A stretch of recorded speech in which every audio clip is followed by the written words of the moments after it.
Ranked too low for you this year. Aiden Hutchinson at number He's at 22. 22. I think that he is a dominant player. I think that he's made a huge impact on the defensive side of the ball. Again, another great job by Brad Holmes taking in a very good football player. He did not have a lot of help opposite him. So all the protections and offenses honed in. He's one of those guys where the offenses say, we can't let him wreck the game. And so he had a lot of attention on the defensive side of the ball. He didn't have another partner on the opposite side to say, well, okay, if they take Aiden Hutchinson away, then we have to worry about this guy. So for way the offense is schemed to take him out, the energy and effort, I think his energy and effort on how he plays is the same level as a Max Crosby. Oh, wow. Okay. On how much he loves to play the game and how fun he is to watch. So if Davenport can come in and contribute and stay healthy and they can get some guys back, I still think they need another legit edge pass rusher. But I think he's going to even explode. But for what he does on that defense and the tone setter he is and the energy he brings on that defense and what an impact he has, I thought he should have been ranked higher. So if my math is correct, and who knows if it is, 20% of this list? I put him, I think he should have been up in the teens at least. I mean, his impact for Detroit's defense is way more important or way more, that stood out more than maybe Chris Olave at 17 with the New Orleans Saints. I thought he should have been ahead of there. Antoine Winfield Jr. is a good football player. Devontae Smith, who we'll talk about, Kyle Hamilton, all are impact type players for the defense. So I thought he should have been right in that mix there. 20% of this list is made up of Detroit Lions players under 26 years old. So again, going back to Brad Holmes and Dan Campbell and Chris Spielman. They have a pretty good nucleus of young guys. Oof.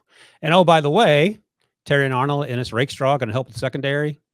They have Kirby Joseph, who was eligible for this list. I can't imagine he's 25 plus yet. So this thing's, I would imagine Aaron Glenn had a pretty good last few months getting that defensive.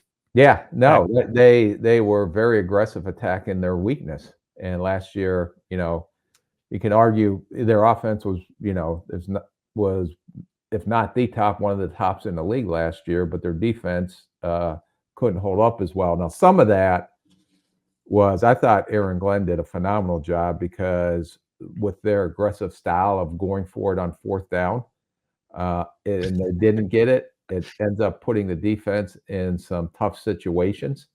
But I think with the roster moves that they made this offseason, that you'll see a much improved Detroit Lions defense. I don't disagree. All right. Next up, one of the players, I didn't follow the rules. You're a rule follower. I'm not. I named a couple players that I thought were ranked too low. Oh, God. This is where we differ. I've taught you a lot of things, but the part that I haven't taught you is to break the rules occasionally. I'm going with CeeDee Lamb. He's at number 6. You're like, yeah, that sounds okay. But CeeDee Lamb was first in receptions among players 25 years and younger, first in targets, first in yards, first in receiving touchdowns. He was targeted 30% of the time, which is first among all receivers and tight ends. So he was an integral part to what they did. That's no surprise if you watch him play at all. You can go down the list of both normal and advanced analytics, and his name is usually at the top. So 6, you might say, is pretty high. I think CeeDee Lamb had a better season than Jamar Chase, who's 3rd. What do you think about that? I would say the only reason was because Joe Burrow wasn't healthy last year. Dak Prescott was. Fair enough. So I would say some of that may have been due to the quarterback play as well in Cincinnati. Okay. Yeah, and look, man, if you draft Jamar Chase and you don't get CeeDee Lamb or vice versa, you're still in pretty good shape. I would have put him a little bit higher. We'll talk a little bit later about Sauce Gardner. He could have been slipped past him. Penei Sewell at 4 feels about right, so I don't necessarily think Penei should be moved down. The other player I was interested in mentioning here, Brock Purdy at 10. It feels like Brock Purdy is consistently pigeonholed as a game manager and a great system with great players around him, and all that stuff is true, both offense and defense. He's still having to throw the ball and make the decisions to get the ball out on time and throw it in anticipation, all those other things. He's at 10. That's okay. Would you put him ahead of CJ Stroud at 9 and maybe even Amon-Ra St. Brown at 8? No, I think he's perfect where he's at. He had that little lull there where they lost 3 games in a row last year. Yeah. But Trent Williams was hurt in those games too. Yeah, but he is a top 10 quarterback, a top 10, 25 under 25. But CJ, I thought, had a phenomenal year, especially for the first time going out there as a rookie and performing the way he performed. And he really elevated the Houston Texans, probably without the same supporting cast that maybe a Brock Purdy had. All right, let's see. I'm gonna think of a team that needed a quarterback this year. Let's say the Patriots, for example. They didn't have Drake May, but they could have had their choice between CJ at 9, Brock at 10, or Jordan Love at 11. Who should the Patriots have taken? CJ. Okay. I'm not going to argue with that. I mean, all those guys had great seasons, and Brock at 10 is me pushing it a little bit, but I thought he doesn't get necessarily the due he's deserved because of all the things surrounding him, and I get all that part too. That said, he's going to be making $55 million a year pretty soon.